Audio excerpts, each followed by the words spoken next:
Hi hello అందరికి నమస్తే welcome to our channel. నా పేరు రవీందర్. ఈవీఎంలు అండ్ వీవీప్యాట్ల వెరిఫికేషన్ కోసం 6 రాష్ట్రాలకు సంబంధించినటువంటి వివిధ పార్టీల నేతలు ఈసీకి అభ్యర్థన పెట్టుకున్నారు వెరిఫికేషన్ జరపాలని చెప్పి. సో కేంద్రంలో ఎన్డీఏ ప్రభుత్వం అధికారంలోకి వచ్చింది. ఇటు రాష్ట్రంలో కూడా తెలంగాణ ఆంధ్రప్రదేశ్లో కూడా ఎన్డీఏ కూటమి అధికారంలోకి వచ్చింది. వారి అధికారంలోకి రావడము పరిపాలన మొదలుపెట్టడం జరిగింది. అయినా కూడా ఈ ఈవీఎంలకు సంబంధించినటువంటి వివాదం అయితే ఇంకా పెద్ద ఎత్తున జరుగుతూనే ఉంది. ఒక మన తెలుగు రాష్ట్రాల్లోనే కాదు, ఒక మన భారతదేశంలోనే కాదు, ప్రపంచ దేశాల్లో సైతం ఈ ఈవీఎంలకు సంబంధించినటువంటి చర్చ జరుగుతూ ఉంది. ఎలన్ మాస్క్ లాంటి ప్రముఖులు కూడా ఈ ఈవీఎంల వల్ల ప్రజాస్వామ్యానికి ప్రమాదం పొంచి ఉందని చెప్పి ఆయన తన అభిప్రాయాన్ని వ్యక్తం చేసినటువంటి పరిస్థితి. ఈవీఎంలను ట్యాంపరింగ్ చేయొచ్చని కూడా ఆయన తన అభిప్రాయాన్ని చెప్పినటువంటి పరిస్థితి. ఈయననే కాదు, చాలామంది ప్రముఖులు ఈ ఈవీఎంల పైన అనేక అనుమానాలు వ్యక్తం చేస్తున్నటువంటి పరిస్థితి మనం చూస్తూ ఉన్నాం. మొన్న జరిగినటువంటి ఎన్నికల్లో 60 లక్షల ఈవీఎంలు ఆర్డర్ ఇస్తే కేవలం 40 లక్షలు మాత్రమే చూపిస్తున్నారు. మిగతా 20 లక్షల ఈవీఎంలు ఏమైపోయాయని చెప్పి ప్రశ్నిస్తున్నటువంటి పరిస్థితులు మనం చూస్తూ ఉన్నాం. కానీ ఈసీ మాత్రం తమకు ఇచ్చినటువంటి 40 లక్షల ఈవీఎంల గురించి మాకు తెలుసు, మిగతా 20 లక్షల ఈవీఎంలు ఏమయ్యావో మాకు తెలియదని చెప్పి ఈసీ చెప్తున్నటువంటి పరిస్థితి.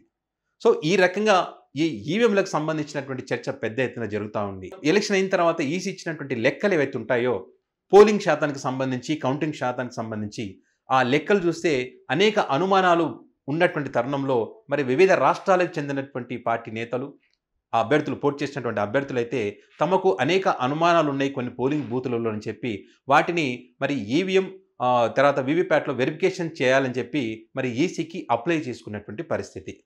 92 పోలింగ్ బూతుల్లో అనుమానాలు ఉన్నాయని చెప్పి 6 రాష్ట్రాలకి సంబంధించినటువంటి అభ్యర్థులు అభ్యర్థన పెట్టుకున్నటువంటి పరిస్థితి. తమిళనాడు, ఛత్తీస్గఢ్, హర్యానా, మహారాష్ట్రతో పాటు తెలంగాణ, ఆంధ్రప్రదేశ్లో కూడా వివిధ పార్టీలకు చెందినటువంటి అభ్యర్థులు మరి తమ వెరిఫికేషన్ ద్వారా తమ అనుమానాలను నివృత్తి చేయాలని చెప్పి అప్లై చేసుకున్నటువంటి పరిస్థితి. సో ఇది గతంలో సుప్రీంకోర్టు ఎవరికైతే ఈ ఈవీఎంల పైన అనుమానాలు ఉన్నాయో ఆ అభ్యర్థులు ఖచ్చితంగా ఈసీని అభ్యర్థించవచ్చు, తమ అనుమానాలు నివృత్తి చేయాలని చెప్పి ర్యాండమ్గా మీరు వాళ్ళు కోరుకున్నటువంటి పోలింగ్ బూతులు కానివ్వండి, ఆయా నియోజకవర్గాలకు సంబంధించి కానివ్వండి, ర్యాండమ్గా ఎక్కడ కావాలంటే అక్కడ వాళ్ళు వెరిఫికేషన్ చేయడానికి అవకాశం ఉంటుంది వాళ్ళకు. సో 5% ఓటింగ్ మాత్రమే వాళ్ళు వెరిఫికేషన్ చేయడానికి అవకాశం ఉంటుంది. సో ఆ ఖర్చు అంతా కూడా ఎవరైతే అభ్యర్థన పెట్టుకుంటారో, ఎవరైతే అభ్యర్థి ఉంటారో అభ్యర్థన పెట్టుకున్నటువంటి అభ్యర్థి భరించాల్సి ఉంటుంది. 42,000 దాకా ఖర్చు వచ్చేటువంటి అవకాశం ఉంటుంది.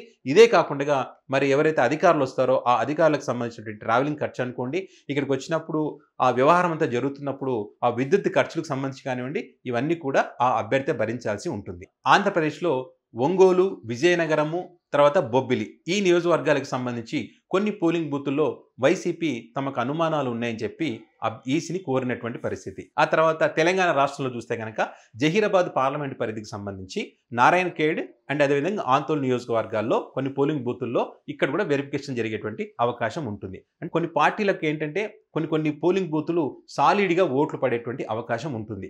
ఎన్ని జరిగినా కూడా, ఎవరు ఎన్ని చెప్పినా కూడా ఆయా పార్టీలకు ఖచ్చితంగా ఓట్లు పడేటువంటి అవకాశం కొన్ని నియోజకవర్గాల్లో కొన్ని పోలింగ్ బూతుల్లో ఉంటుంది. అలాంటి పోలింగ్ బూతుల్లో సైతం మరి ఆ పార్టీకి అనుకూలంగా ఉన్నటువంటి ఆ పోలింగ్ బూతుల్లో వారికి ఓట్లు పడకపోవడం వల్ల కొన్ని అనుమానాలు ఆయా పార్టీలకు వస్తున్నటువంటి పరిస్థితి. సో ఈ నేపథ్యంలోనే వీరంతా కూడా మరి ఈసీకి అభ్యర్థన పెట్టుకున్నటువంటి పరిస్థితి. నిజంగా గనక ఈ వెరిఫికేషన్లో తప్పులు దొరికినట్టు తేలితే గనక ఇంకా వివిధ పార్టీలకు చెందినటువంటి వ్యక్తులు, వివిధ నియోజకవర్గాలకు చెందినటువంటి వ్యక్తులు ఖచ్చితంగా తమ ప్రాంతాల్లో కూడా వెరిఫికేషన్ చేయాలని చెప్పి అప్లికేషన్ పెట్టుకునేటువంటి అవకాశం అయితే పెరుగుతుంది.